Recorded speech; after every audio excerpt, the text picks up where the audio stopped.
अब 20 नवंबर से होगी यूजीसी नेट की परीक्षा। एनटीए ने जारी किया हेल्पलाइन नंबर।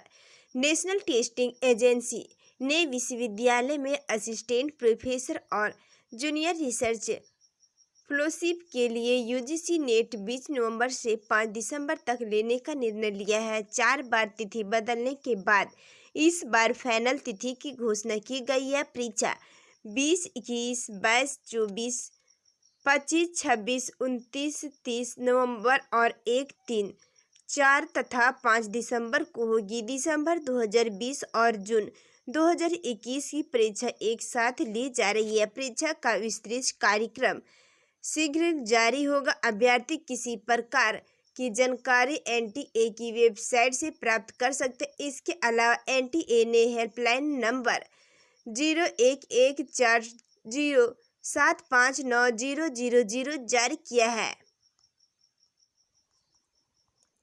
ग्रामीण विकास विभाग में 424 पदों के लिए संशोधित विज्ञापन जल्द। दिसंबर में 1900 बहाली का टारगेट। ग्रामीण विकास के अंतर्गत जेएसएलपीएस में संविदा कर्मियों के 424 पदों के लिए निकाला गया विज्ञापन रद्द कर दिया गया है। जेएसएलपीएस नए सिरे से जल्द विज्ञापन अपलोड कर आवेदन आमंत्रित करेगा। जेएसएलपीएस की सीईओ नैन्सी सहाय ने बताया कि कुछ पदों और स्थानीय को प्राथमिकता दी जाएगी। इस शर्त को जोड़ते हुए फिर से विज्ञापन जारी कर भर्ती की प्रक्रिया शुरू की जाएगी। उन्होंने बताया कि परीक्षा संचालन नियमावली में किए गए संशोधन के आलोक में राज्य के मान्यता प्राप्त शैक्षणिक संस्थानों से 10वीं और 12वीं की परीक्षा उत्तीर्ण करने वाले अभ्यर्थियों के लिए निर्धारित किया जाएगा। इसके अलावा स्थानीय और क्षेत्रीय भाषा रीति रिवाज के शर्त भी रहेंगे। उल्लेखनीय है कि जेएसएलपीसी की ओर से करीब 1900 रिक्त पदों पर दिसंबर तक भर्ती करने का लक्ष्य रखा गया है। आदिवासी समाज भाजपा के नेतृत्व में सुरक्षित। भाजपा अनुसूचित जनजाति मोर्चा की राष्ट्रीय कार्यकारिणी की 2 दिवसीय बैठक शनिवार को हुई। इसमें देश भर से भाजपा के आदिवासी नेता शामिल हुए हैं। बैठक का उद्घाटन करते हुए केंद्रीय जनजातीय कार्य मंत्री अर्जुन मुंडा ने कहा कि भारत का आदिवासी समाज भाजपा के नेतृत्व में सुरक्षित है। केंद्र सरकार में शामिल जनजातीय समाज के 8 मंत्री इसके अगुवा हैं और वे सभी दायित्व संभाले हुए स्थानीय कार्निवल बैक्वेल हॉल में आयोजित कार्यकारिणी की बैठक में उन्होंने कहा कि आदिवासियों के नाम से पूर्व की सरकार में योजनाएं तो बनी, लेकिन यह आदिवासियों के लिए नहीं बनी।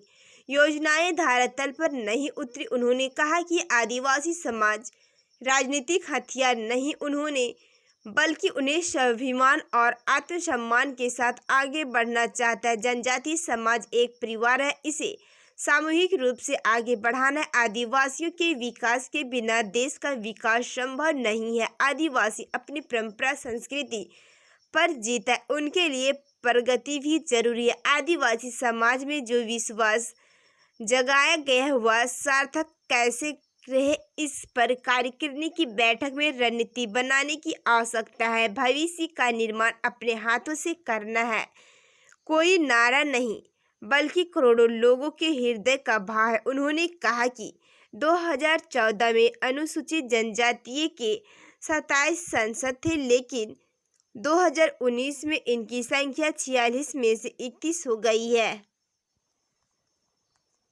झारखंड एसएससी के सचिव को हाईकोर्ट ने किया शो कॉज। जानिए क्या है वजह।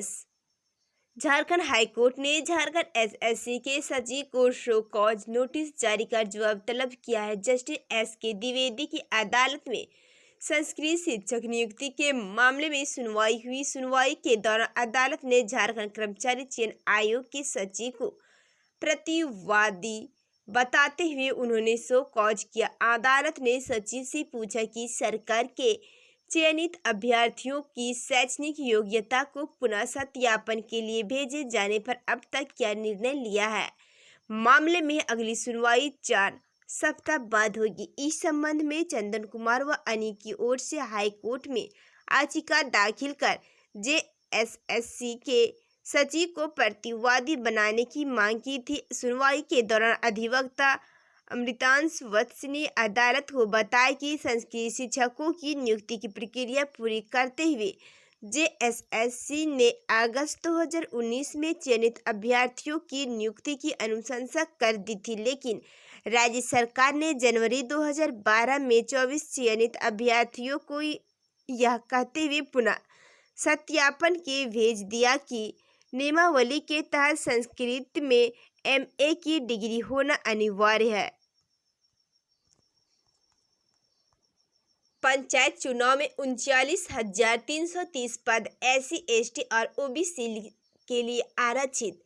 56% पदों पर होगी महिलाएं। झारखंड के 4,345 पंचायत में कुल 63,701 पदों के लिए त्रिस्तरीय चुनाव होना। इनमें से 39,330 पंचायत को एससी, एसटी और ओबीसी के लिए आरक्षित किया गया। पंचायतों में अनुसूचित जनजाति के लिए सबसे अधिक 21,283 पद आरक्षित किया गया। वहीं अन्य पिछड़ा वर्ग के लिए 8,063 और अनुसूचित जाति के लिए 7,216 पद रिजर्व किए गए हैं। पंचायतों में अनारक्षित पदों की कुल संख्या 25,725 होगी। राज्य निर्वाचन आयोग ने पंचायतों के विभिन्न पदों पर आरक्षण से संबंधित सूचना सार्वजनिक कर दी गई है।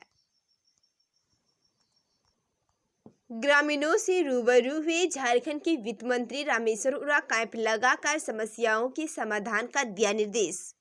झारखंड के वित्त मंत्री डॉक्टर रामेश्वर उरांव ने शनिवार को लोहरदगा जिले के विभिन्न गांवों का दौरा किया। इस दौरान उन्होंने ग्रामीणों की समस्याएं सुनी। ग्रामीणों द्वारा वृद्ध पेंशन, विधवा पेंशन, आवास एवं राशन कार्ड से जुड़ी समस्याएं से उन्हें अवगत कराया गया। इस मौके पर मंत्री रामेश्वर उरांव ने अंचलाधिकारी, प्रखंड विकास पदाधिकारी एवं प्रखंड आपूर्ति पदाधिकारी की त्वरित कार्रवाई करते हुए ग्रामीणों की समस्याओं का जल्द समाधान करने का निर्देश दिया। प्रशासनिक पदाधिकारियों से कहा है कि जिस गांव में समस्या अधिक है उस गांव पर कैंप लगाकर समस्याओं का समाधान करें।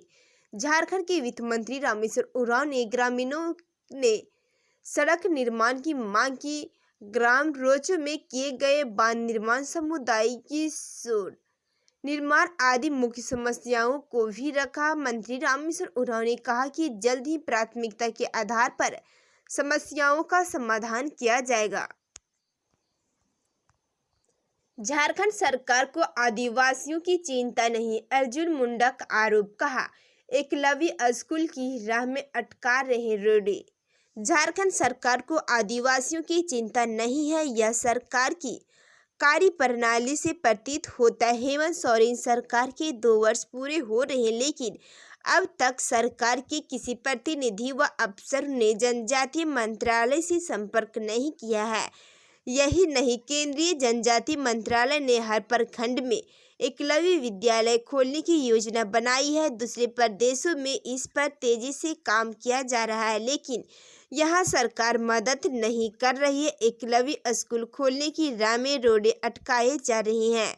ये बातें केंद्रीय जनजातीय मामलों के मंत्री अर्जुन मुंडा ने शनिवार को भाजपा अनुसूचित जनजाति मोर्चा के कॉर्निवॉल बैंक्वेट हॉल में आयोजित राष्ट्रीय कार्य समिति की बैठक में कही। उन्होंने कहा कि स्कूल का लाभ प्रखंड के ही बच्चों को मिलेगा, लेकिन जब स्कूल खोलने की तैयारी शुरू हो रही तो जमीन को लेकर पेच फंसाया जा रहा है। उन्होंने कहा कि कांग्रेस काल में आदिवासियों के नाम पर योजनाएं तो बनी थी, लेकिन उनका लाभ कभी आदिवासियों को नहीं मिला।